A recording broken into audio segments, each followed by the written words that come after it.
So I guess it's about that time for another talking head video, but this time I'm going to be talking about a question that get asked to me both on the streams as well as here on YouTube, and that is whether or not you should purchase or otherwise grind the M1A1 AIMs, a vehicle that recently just dropped. But I'm going to give you the short and sweet answer at the very start and then explain it throughout the entirety of the video is whether or not you should buy it. It's kind of a 50-50. Yes, you should because it's an amazing vehicle. No, you should not because if you don't have a lineup for this thing, you're just gonna gimp your team. Let's just say that. If you don't know how to play top tier, you don't know what top tier is outside of 4.7, if that makes sense. No, you should not buy this vehicle, period. You should grind it out just like everyone else for the most part. But if you're someone who does have top tier and just kind of wants to add another vehicle to their lineup or have a better Abrams, yeah, sure, go ahead, right? It's quite expensive for a vehicle that doesn't really research for you or help you research, but it kind of is what it is. Oh, and if by any chance you are going to be buying Golden Eagles, use my 3% discount.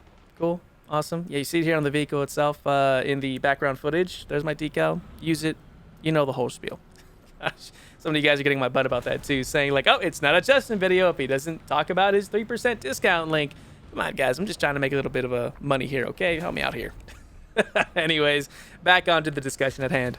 So when it comes to the M1A1 AIMs, yes, I know I made a video on this back when this vehicle first came out, but at that time, it had a bit of a teething issue, and let me explain that just a little bit. I'm going to use the Merkava Mark IV-M, a vehicle that is, in my opinion, not really that great anymore because of the same problems. Now, when Gaijin decides to first add these vehicles, say whatever vehicle for that matter, top tier, mid tier, low tier, usually when they come into the game, they're not exactly complete. There's some problems with audio, maybe firepower, armor, weight, power to weight ratio, etc. Some things are a little wacky outside of it. For example, the Merkava Mark IV-M, when it first came into the game, did not have any sort of spalling when you would penetrate the vehicle. You would have to basically shoot at critical components to kill the vehicle, and it was bouncing a lot of shots and absorbing a ton of shots. Now that the vehicle is quote-unquote fully released, it's not really a survivable vehicle. It has kind of the lack of the Russian spalling, if that makes sense, where if you shoot a T-80, it doesn't really spall. It's kind of not that case anymore for the Merkava, which means that that vehicle is quote-unquote complete.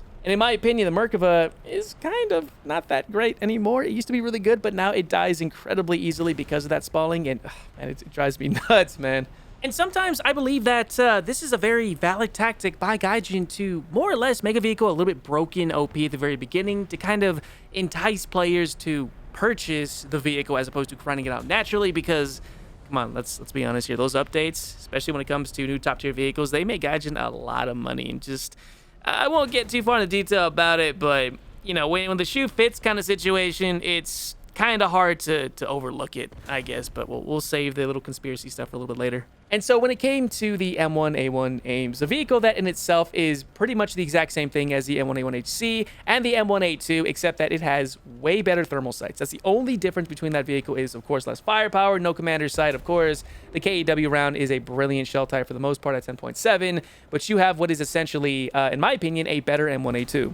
I'm not even kidding. This vehicle is my backup. It's either my go-to in most games, or it's my backup to my M1A2 without having to even put a second thought into the M1A1HC or even the M1A1, because in truth, the IPM1 did replace my M1A1. But when it comes to the actual vehicle placement itself, there's a big problem. And it's one I don't like to dive into too far because it does kind of step on a bit of a few players' toes because it's something that I shouldn't be saying, I guess, but I'm going to anyway, and that is buying these vehicles outright is kind of a terrible idea. It's more or less on the same idea of buying a premium vehicle at top tier and not knowing exactly what you're doing. So what this does is it creates a very unstable environment where you're going to be spawning in a single M1A1 AIMs and you're going to be leaving after that first death. And you know what that does for the rest of your team?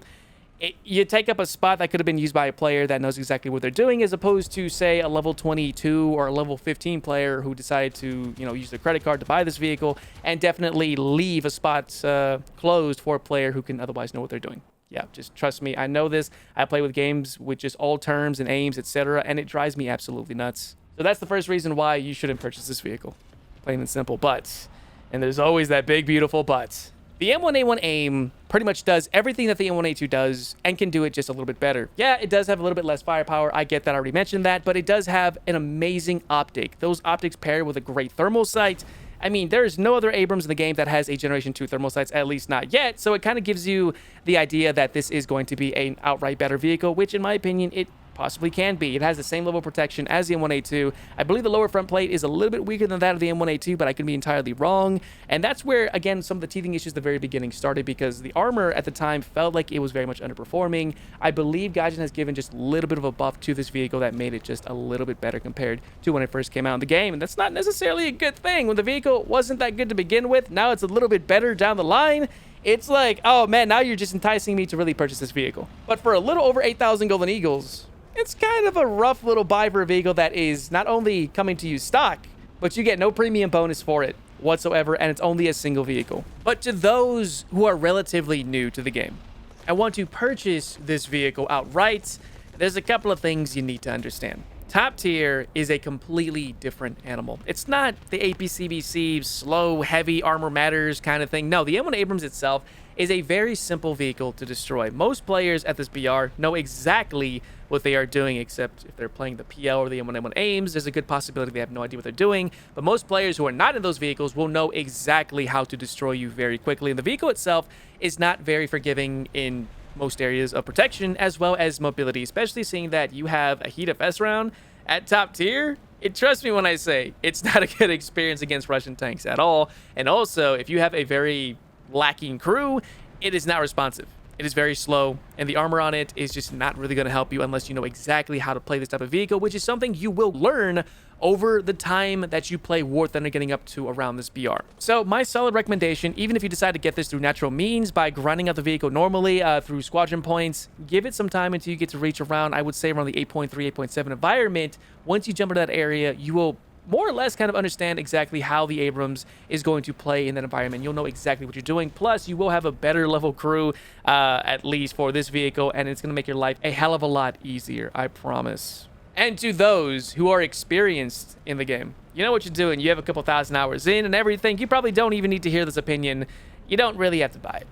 You don't. I mean, if you want to get something really quick just to kind of flesh up your lineup a little bit to complement the M1A2, the M1A1, the IPM1, M1A1HC, yeah, it's definitely a worthwhile purchase if you have that sort of expendable income for the most part. But I would say take the time to grind out this vehicle naturally, because you're not really going to be missing too much except for those Gen 2 thermal sights. But if you're someone who understands when to use it and when not to use thermal sights, it can be a very forgiving experience, because that KW round is, in my opinion, incredibly well balanced, and this vehicle is nothing new from the M1A2, I would say. But still, the question kind of remains, is it worthwhile?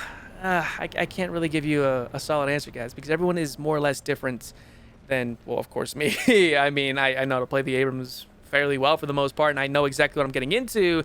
But if I was to make the the purchase or not make it, I guess, I would say no. It's not really worthwhile, in my opinion. I say hold off on it and just kind of use those Golden Eagles to get yourself either a premium vehicle, maybe the MiG-15 Passage that's currently on sale right now, or just use the money in general to pick yourself up maybe an XM1, which more or less kind of plays like this, and it really teaches you exactly how to play these types of vehicles. But that's where I leave it off to you, and I want you guys to help me out with this, okay? Yeah, we're reaching 5,000 away from 5,000 or 50,000 subs to the channel, which is amazing, by the way. Thank you so much for that. I want you guys' help. Let me know what you guys think about this. Answer this question. Help out those in the comment section. And I implore you, don't just hear my opinion. Listen to those in the comment section. You guys have some great input on this, and I would love to know exactly what you guys think. If you can take just a quick second to throw out a comment, not just for the algorithm, not just for, my sake, for the sake of those watching this video and trying to get an idea of whether or not they should purchase this vehicle, because I feel like I gave a vague answer for the most part, and I want you guys to help me, if you could, please.